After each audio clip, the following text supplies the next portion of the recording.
The storm hit at kilometer 19, which was exactly where Zara Kell had hoped it wouldn't.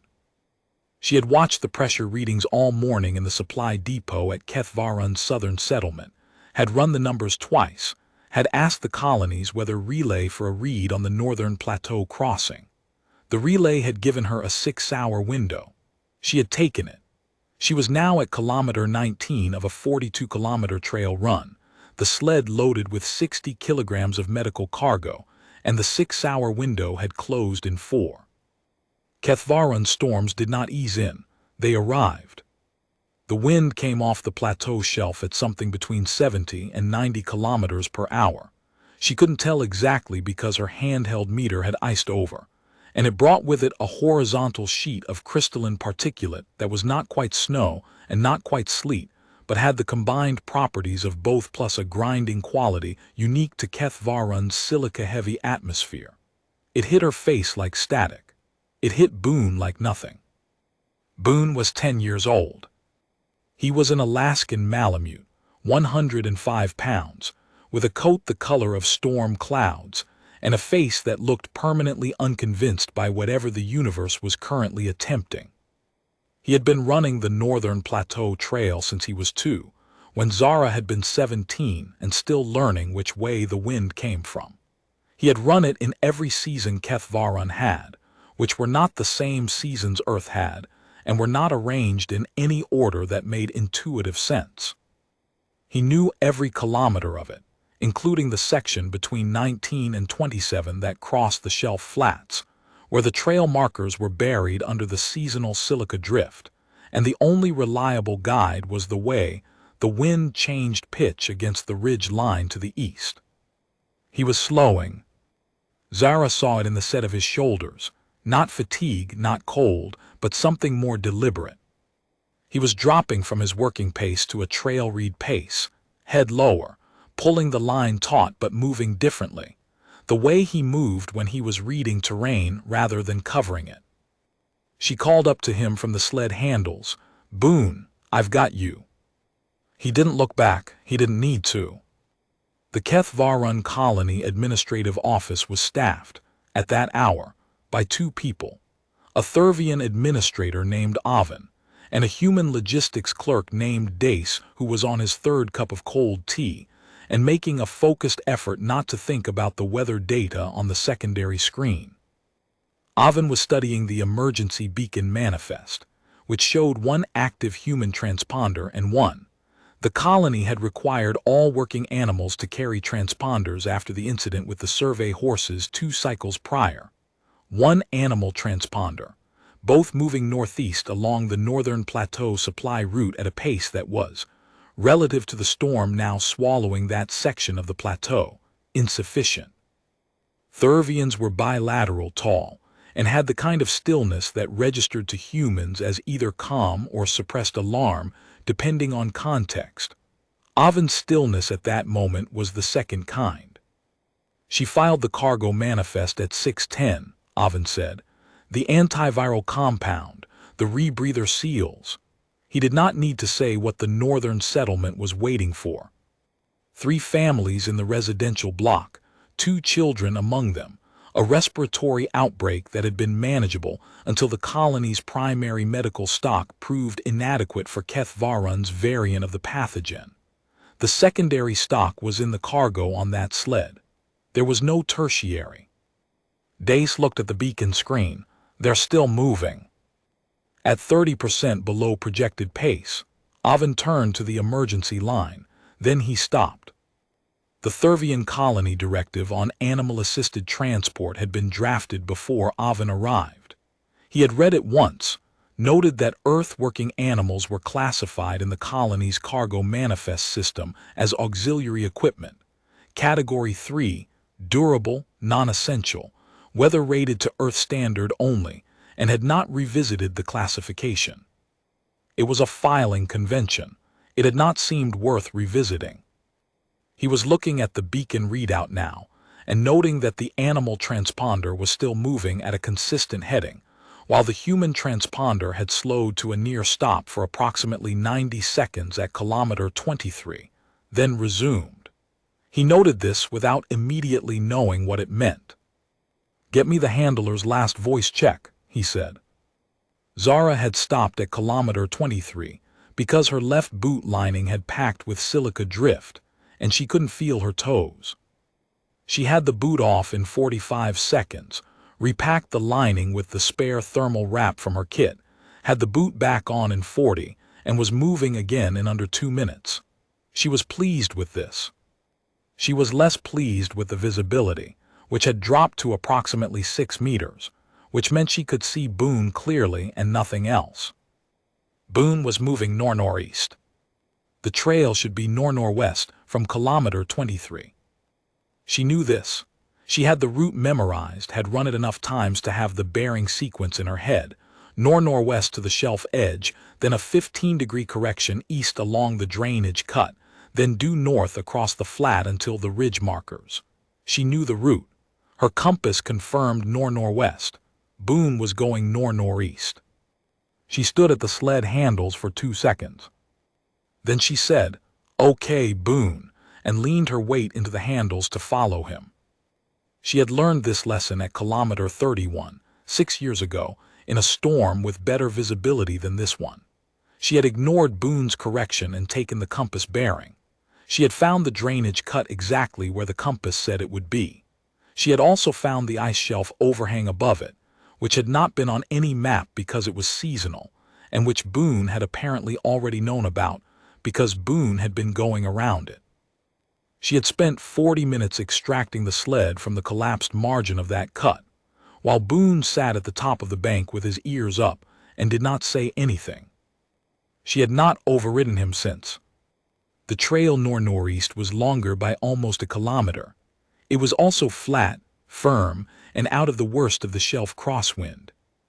She didn't know how he knew. She had stopped trying to understand it and started treating it as a property of the route itself, like gradient or bearing. What Boone knows was a navigational input. You put it in the calculus and you moved. At kilometer 27, Boone stopped. Not slowed, stopped.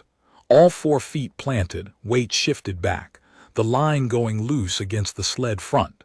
In 10 years, Zara could count the number of times he had done this on one hand. She came up beside him. The flat opened in front of them. 200 meters of crossing, the near side solid, the far side marked by the faint smear of the eastern ridge through the particulate. Between them and the ridge, a section of the flat 60, maybe 70 meters was discolored. Not dark exactly. Darker than the rest. She had seen that color twice before. Thermal bleed, a subsurface vent, opened by the seismic activity that came with Kethvarun's seasonal shifts. The surface above it would be thin, solid-looking, load-bearing right up until it wasn't. The trail went straight across it. Boone had stopped because the trail went straight across it. She crouched down beside him, her gloved hand on the back of his neck. He leaned into her, just slightly, just enough to communicate something. She didn't have a precise word for it. A kind of mutual recognition that the situation was what it was and they were both in it together. She had learned not to need the word. "East," she said. "Is there a way east?" He looked east. He looked at her. He stood up and took 3 steps east and stopped, looking back. She took it as a yes and followed. The eastern margin added another kilometer in 40 minutes. The storm peaked somewhere in that stretch. Visibility dropped to 3 meters, then to 2, then to something that was less a measurement than a feeling, a sense of where the ground was under her boots and where Boone was at the end of the line. She kept her left hand on the line the whole way. She stopped thinking about the cargo. She stopped thinking about the northern settlement. She thought about the ground under her boots and the line in her left hand and moving, which was the whole job, which had always been the whole job. Boone did not stop again. At kilometer 34, the ridge markers appeared. She saw the first one at about 2 meters. She stopped, and for a moment she just looked at it, a yellow post with a reflective top, leaning 4 degrees off vertical from the wind, entirely unremarkable, the most beautiful thing she had seen in several hours. Boone sat down and put his head up into the wind. She put her hand on his back and felt his breathing. It was steady. Not easy. He was had been working, was 10 years old and had run 34 kilometers of HFY plateau in a storm, but steady. The deep, even rhythm of an animal that was tired and fine. 9 more, she said. You've got 9 more. He stood up and pulled the line taut. They came into the northern settlement at 1847, 4 hours and 12 minutes after the storm hit. The northern settlement's medical officer, a human woman named Sorrel who had the look of someone who had been watching the beacon screen for 3 hours, met them at the cargo dock. She took the antiviral compound and the rebreather seals without a word and went straight inside. Zara understood. She unclipped Boone from the sled harness, sat down on the dock step, and let him lean his full weight against her side. He was warm. She could feel his ribs moving. Good, she said. Good boy. It was inadequate. It was also the only word that had ever worked. Ovven had been monitoring the beacon data for 4 hours and 11 minutes. He had the full tracking record on his screen. The storm intercept at kilometer 19, the pause at 23, the deviation from recorded trail at 24, the second stop at 27, the longer eastern bypass, the ridge markers at 34, the final 9 kilometers at a pace that was slower than standard but unbroken. He had the recorded trail overlaid in blue.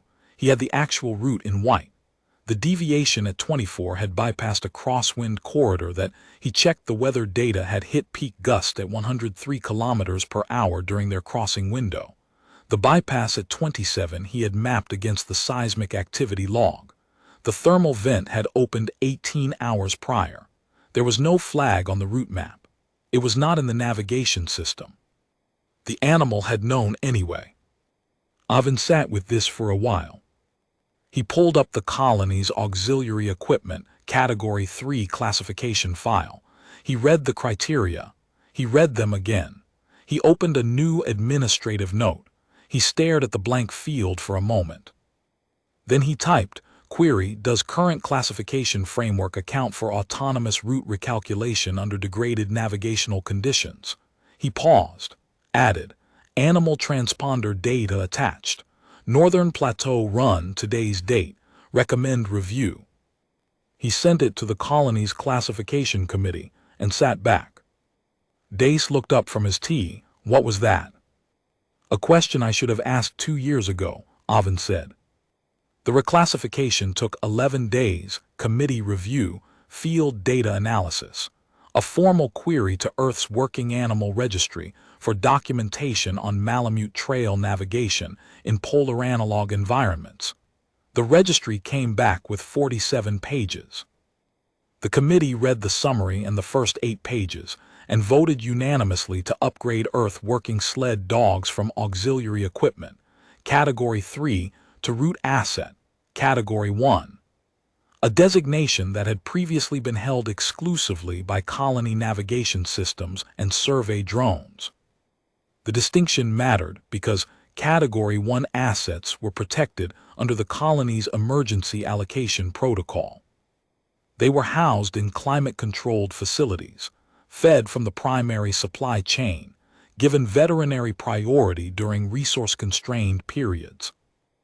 Zara read the notification on her tablet 3 days after it arrived, because she had been busy, and the administrative channel was not where she spent her time. She read it twice.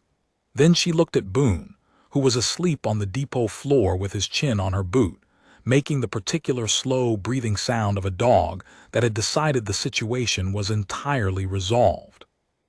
Route asset Category 1, she said. He opened one eye. Took them long enough, she said. He closed it again. She set the tablet down and went back to prepping the next run. There was a cargo manifest to file, a bearing sequence to review, a weather relay to check. The usual things. The work that the colony needed done, the work that got done because someone drove the route and someone knew it, and between those two someones, one of them 10 years old, gray-faced at the muzzle, apparently unimpressed by ice storms. The northern settlement had its medicine, its rebreather seals, its continuous thread of supply across terrain that the navigation systems had filed as dangerous, and Boone had navigated as Tuesday. She checked the weather relay. 6-hour window, clear to the ridge. Better than last time, and last time had been enough. She looked at Boone. He was already standing.